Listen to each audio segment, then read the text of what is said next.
Hey everybody, Nate Lee here, and I'm going to show you the best way to count off a song in 4/4 in most situations if you're playing in bluegrass or related styles. Now, if you are a jamming player, you've run into this situation plenty of times where someone counts off a song and then the people they're playing with come in too fast or too slow and it falls apart. Maybe people are even coming in at a variety of tempos.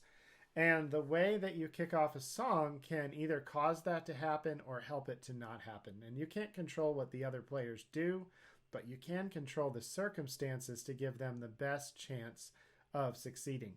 Now, the first thing is make sure you're actually counting off, or if you're playing taters, make sure you're actually playing the song at the same speed as your count off. So I hear this a lot. Let's use taters as an example. Taters and a count off serve the exact same function. So this is what I hear.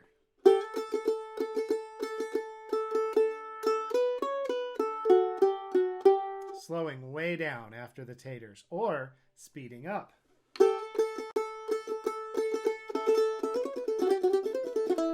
And of course, both of those are bad. Your people that you're playing with are not going to come in time. So the first thing is, if you're going to use taters, make sure that your melody is the same speed as the taters. Now with taters, you don't need a count off. It counts as a 4 count. 1, 2, 3, 4. That's 𝘀𝗴𝗲 I'm playing, by the way, if anybody's curious and wants to learn it.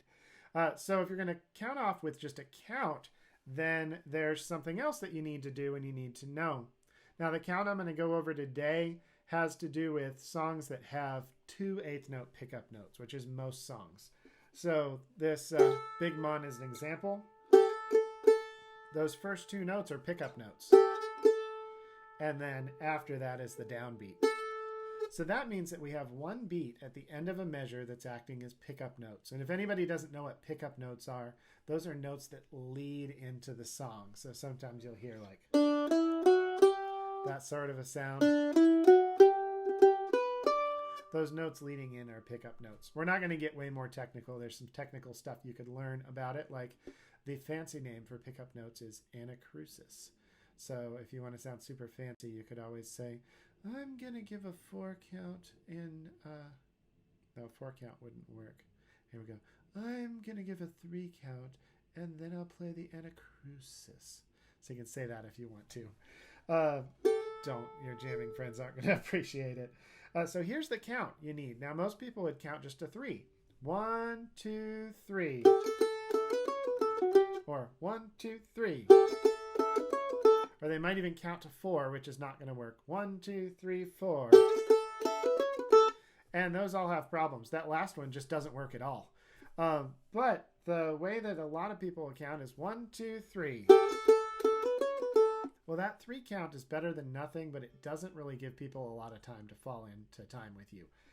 So instead, you need to count 2 very slow. And when I say slow, I mean instead of 1, 2, 3, you'll be going 1, 2, like that. So if 1, 2, 3 was quarter notes, then this slow count would be half notes. 1, 2, and then you count to 3. 1, 2, 1, 2, 3. And this is the most effective count. When you do this, people don't usually mess up very much. I'm not exactly sure why, except that it's longer and it establishes first the notes the bass would be playing, and then it establishes the quarter note rhythm. Of course, some people might call what I call a quarter note, they might call an eighth note, or they might call it a half note. Those names can change depending on how somebody's looking at it. So it gives this 1, and it gives you room to chop. Then 2, and room to chop again. Then it gives you that fast 1, 2, 3 that just seems to set things up for success. So after the 1, you chop. After 2, you chop. Then, oops, I missed. 1, chop, 2, chop, 1, chop, 3. But you're going to be counting 1, 2, 1, 2, 3. Now, if the chopping is too much for you right now, just count. It's totally okay. 1, 2, 1, 2, 3. Now the last thing is, listen to the way the inflection of my voice went there. I didn't go 1, 2, 1, 2, 3. like Strum Machine or something like that, I'm counting off to help people know when to come in. With Strum Machine, you know because it's the same every time. You can do it over and over. But in a jam, people don't know. So I'm counting it in a way that lets them know. 1, 2, 1, 2, 3. The voice goes up and then it drops down on the last count. So if I'm going to go 1, 2, 1, 2, 3, 4, for instance, my voice is going to go up and not drop until 4. 1, 2, 1, 2, 3, 4. That last one should drop down, and that lets people know we're ramping up to something, and here's where the count's going to end and the song's going to start. So for Big Mon, that would sound like this. 1, 2, 1, 2, 3.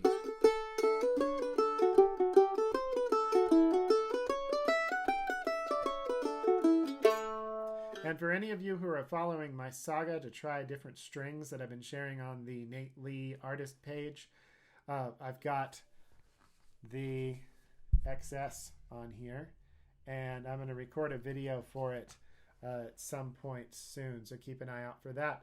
So that's how to do a foolproof count. It's going to help your jams go a lot better. If you have questions, feel free to leave them in the comments, and if you have requests for topics, feel free to ask about those too. All right, bye everybody.